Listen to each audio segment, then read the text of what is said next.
kita siapkan, saya kira kita tahu semuanya, FAO sudah memberikan peringatan bahwa krisis pangan akan melanda dunia karena pandemi, juga karena...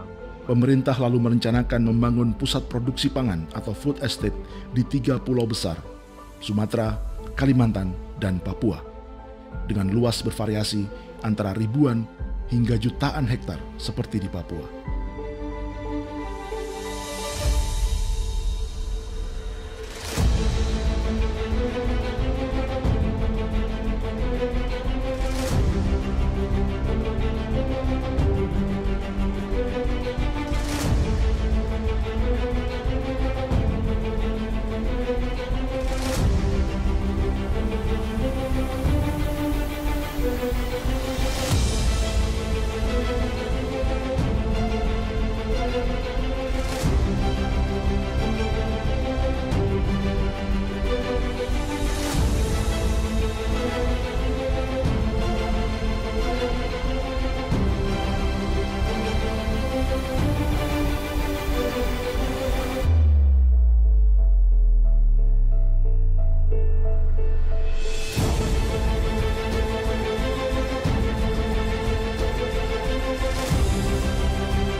Di Kabupaten Pulang Pisau, Kalimantan Tengah, alat-alat pertanian didatangkan oleh pemerintah.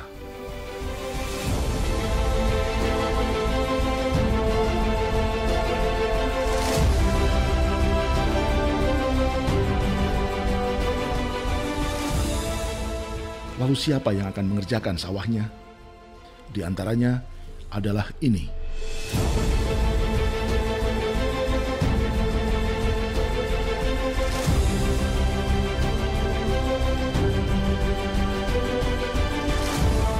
Militer dikerahkan untuk mempercepat pencetakan sawah dan meningkatkan produksi padi pada sawah yang telah ada. Meski menolak berbicara di depan kamera, mereka mengaku mendapat target untuk menyiapkan lahan 500 hektar setiap hari. Hal yang menurut para petani sulit dilakukan, bahkan oleh profesional seperti mereka. Apalagi oleh para amatir yang baru memperoleh pelatihan pertanian selama sepekan.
Basuki datang ke lokasi ini hanya terpaut 2 hari setelah kedatangan Presiden Joko Widodo.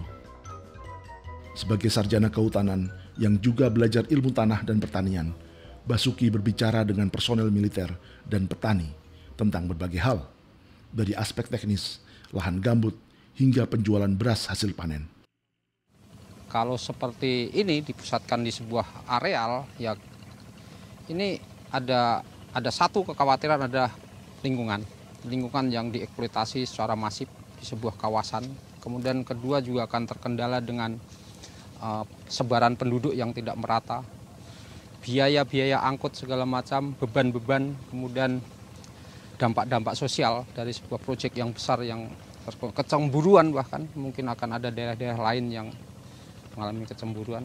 Yang terutama yang jelas adalah secara ekologis ya, bahwa ini hamparan yang luas yang dibuka secara masif ya, kemudian menjadi sebuah pusat pangan, di mana masyarakat di situ sebenarnya untuk pangan juga tidak perlu besar-besar amat memerlukan, di tempat lain mungkin ya. Hamparan sawah 3.000 hektar di Kecamatan Pandik Batu ini sendiri tidak dicetak dalam satu malam dan bukan oleh militer, melainkan warga transmigran dari Jawa sejak tahun 1982, alias membutuhkan waktu 38 tahun. Konsepnya pun bukan food estate atau produksi pangan yang terpusat. Ini adalah konsep pertanian rakyat, dimiliki dan dikelola oleh masyarakat. Sementara food estate dalam konsep pemerintah adalah mendatangkan modal dan investor, baik perusahaan negara maupun swasta.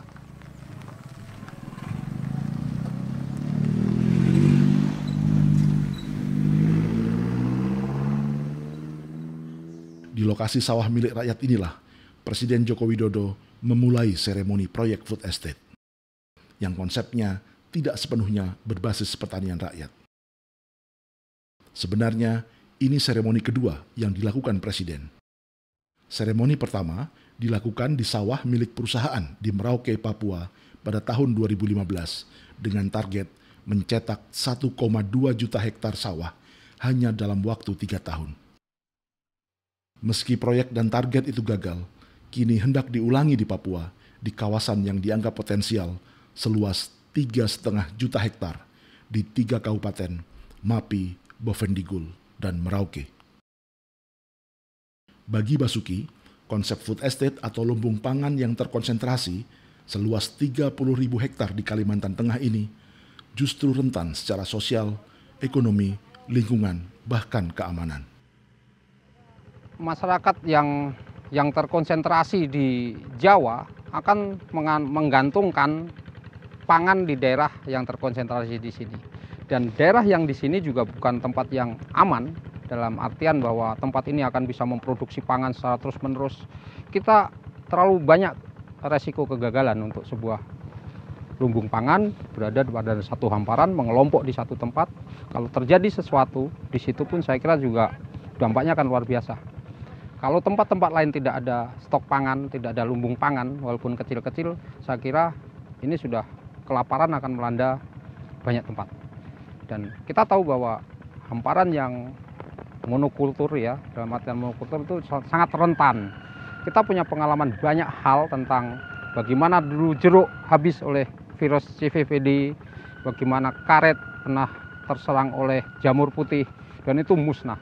Atau lamtorogung dengan kutu loncatnya itu musnah. Dan sekarang sebuah hamparan yang luas, sistem monokultur, serangan sesuatu seperti pernah terjadi wareng coklat di tanah Jawa, itu menyebabkan kegagalan panen hampir seluruh Jawa. Dan sekarang di satu tempat yang terkonsentrasi. Apabila ini terjadi hama atau virus atau penyakit seperti apa yang kita rasakan sekarang dengan pandemi, saya kira ini dampaknya akan lebih mengerikan.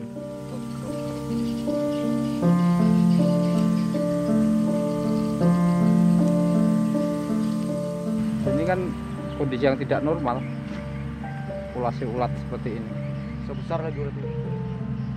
Tadinya jelas dia tidak memakan spesies ini, karena ini kan spesies dari luar ini, Iya. tidak asli sini. Kemudian karena hilangnya jenis-jenis tertentu, dia menyerang pohon ini. Salah satunya pohon ini ya Pak ya? Ya, pohon nangka Belanda. Tidak menutup kemungkinan juga kemudian dia berubah perilaku menyerang yang jenis yang lain. Seperti padi saya. Ya semoga nggak padi. Iya. Cuma ya kita nggak tahu ya. Jedung. Mana? Nggak apa-apa ini. Sering lihat kondisi gini Pak. Nggak apa-apa.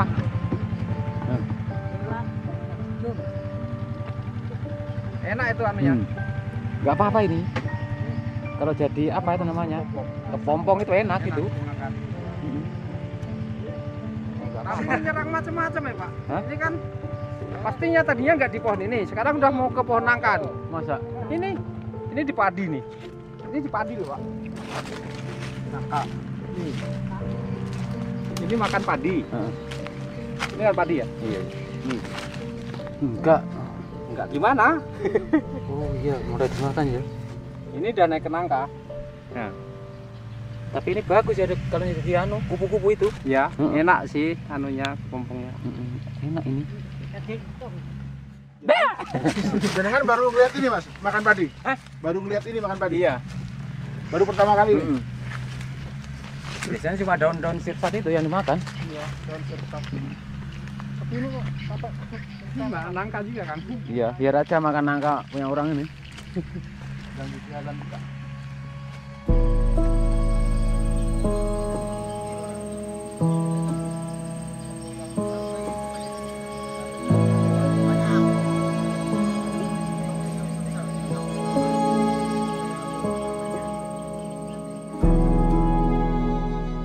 Di Kalimantan sendiri, proyek food estate pernah gagal, yakni di masa pemerintahan Presiden Soeharto pada tahun 1996.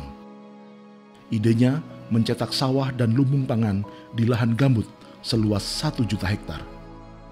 Lahan gambut yang terbuka ini adalah bagian dari bekas proyek food estate era Soeharto.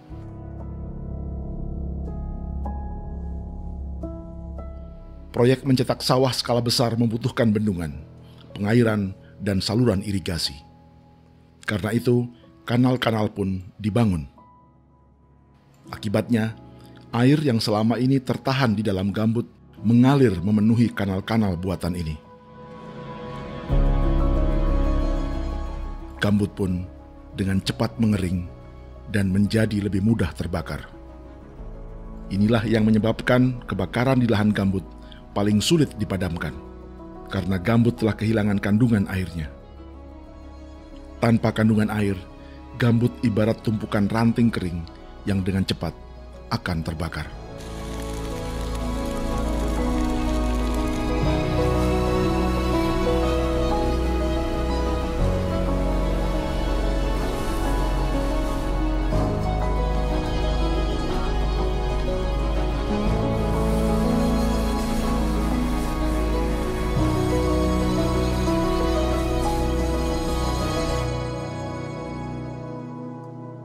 Pada tahun 1997, atau setahun setelah hutan ini dibuka untuk proyek food estate di Kalimantan Tengah, kebakaran besar terjadi. Sejak itu, kebakaran dan kabut asap menjadi bencana rutin di Borneo, terutama pada tahun 2015 dan 2019. Alih-alih merestorasi kawasan gambut yang rusak, pemerintahan Joko Widodo sedang melanjutkan proyek food estate di bekas proyek lahan gambut Soeharto. Kebakaran ini terjadi di Tanjung Taruna, Kalimantan Tengah pada 2019. Inilah salah satu lokasi bekas proyek food estate di era Soeharto.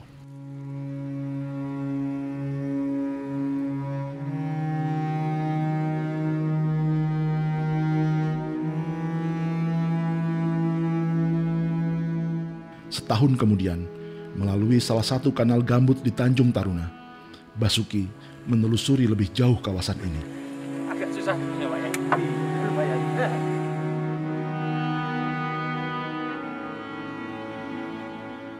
Tahun 1996, saat masih berkuliah di Kalimantan Timur, Basuki pernah membantu dosennya menata dokumentasi sebuah proyek pembukaan hutan. Tapi saat itu ia tak menyadari jika itu terkait proyek food estate. Yang itu Pak, yang sekarang dari Dirjen Baplan itu, Pak Sigit. Itu dulu pembimbing kami. Memang foto-fotonya memang kayu-kayu yang gede, ada kanal.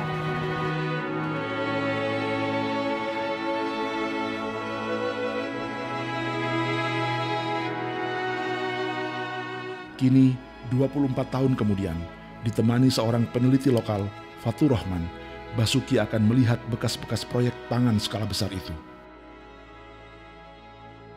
Dan apa yang pernah ia lihat dalam foto, tiba-tiba muncul di hadapannya.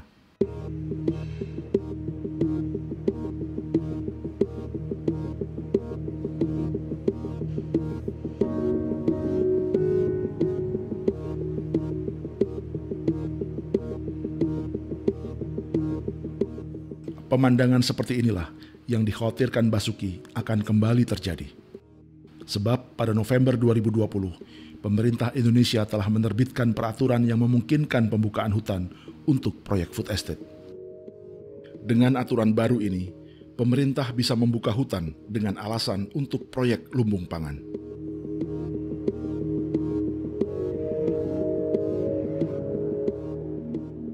Di bagian hulu sungai Kahayan ini sendiri, sedang ada aktivitas pembukaan hutan.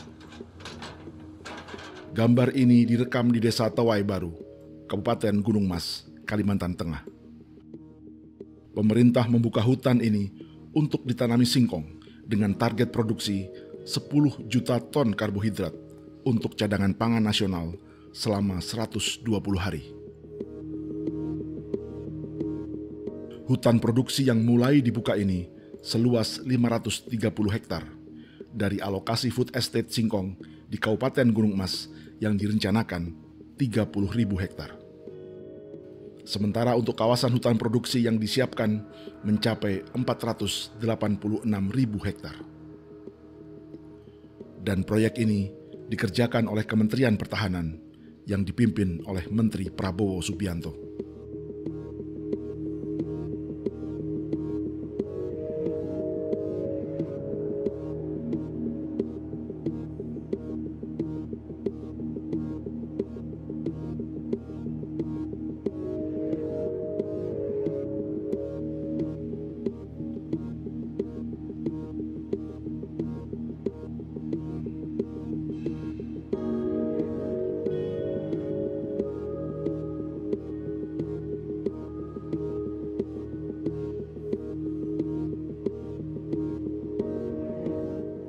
Bendungan irigasi yang tak pernah berfungsi ini adalah pemberhentian Basuki dan Fatur Rahman. Kebakaran di Pulau Kalimantan yang sangat besar 2015, atau kalau kita kompilasi antara 2015 sampai 2019, kita kompilasi selama 5 tahun itu, kebakaran di Kalteng itu 50%-nya dari kebakaran 10 Kalimantan. Kemudian kebakaran dari itu 22% itu kontribusi dari PLG.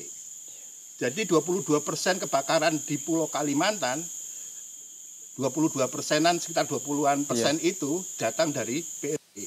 Yang paling banyak adalah di Blok C dan Blok B sama Blok A. Blok D sama Blok E relatif aman. Kalau dulu itu kan masih hutan rimba itu kan ikan-ikan itu kan masih sungai itu masih utuh, masih bagus. Tapi sekarang ini kan nggak bisa lagi karena semua terbakar kan hutan-hutannya. Kemudian kalau Pak, kalau sekarang kita gantungkan hidupnya di mana? Itu kan kita kan terbatas sekarang oleh adanya program Pak Harto ini. Dulu kan sungai kita kan mati oleh adanya kanal irigasi yang seperti ini. Seperti Tanjung Terunakan, di situ kan ada tempat nelayan, di situ tempat cari ikan untuk hari-hari, untuk nutup hari-hari. Ada sungai. Oleh adanya kanal ini maka sungai itu terpotong, bahkan mati sampai sekarang. Ikannya pun kurang di situ. Makanya penghasilan masyarakat di situ kan kurang. Kalau keberadaan hutan-hutan yang di sekitar kita itu masih ada atau bagaimana, Pak? Masih ada. Dan kalau untuk lumbung pangan kan juga itu akan dibuka ya, Pak ya? Iya, dibuka. Itu kan sudah dibuka, tapi fungsinya itu sampai sekarang kan masih belum ada. Iya, dibuka kembali ya. Kalau dibuka kembali hutan yang ada ini kan masyarakat kan nambah rugi di situ. Apalagi kayunya kan bisa diambil oleh orang. Jadi kalau kolamnya ini bisa kan air banjir kan ikannya masuk. Oh, itu betul-betul berarti daerahnya betul-betul ramah dalam. Warga membutuhkan restorasi terhadap ekosistemnya yang rusak. Bukan melanjutkan proyek yang selama ini justru telah merugikan.